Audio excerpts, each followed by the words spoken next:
En contrebas du temple, entouré de murs protecteurs, le potager est le centre névralgique de la communauté.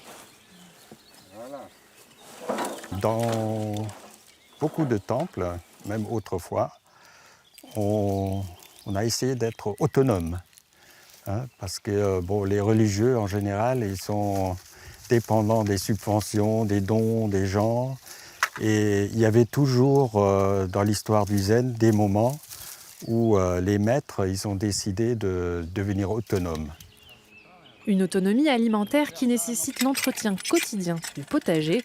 Pour Raymond, le jardin a une importance cruciale dans sa pratique du bouddhisme zen. J'ai commencé d'être jardinier en même temps que j'ai commencé la pratique du zen.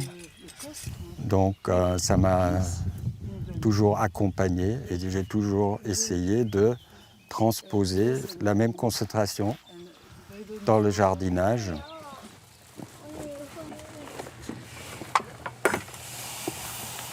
Pour d'autres, c'est la pratique de la poterie traditionnelle japonaise qui les a menés au zazen, non sans quelques hésitations. Quand on ne connaît pas, c'est un peu bizarre, ça nous interpelle, moi à la base, ça me repoussait même. Et en fait, au bout de quelques jours, on a un bien-être. Et on se sent intégré dans un groupe, on se sent apaisé parce qu'on a un cadre, on est structuré, on n'a pas besoin de réfléchir à tous nos soucis de la vie du quotidien. La méditation est vue aujourd'hui comme un remède au stress de nos sociétés. Chercher l'apaisement dans le zen, c'est aussi ce qui attire les nouveaux adeptes. Mais pour les bouddhistes zen de la première heure, l'enjeu est ailleurs. Souvent, les gens, quand ils pensent méditation, ils pensent mieux être. Ils pensent bien-être.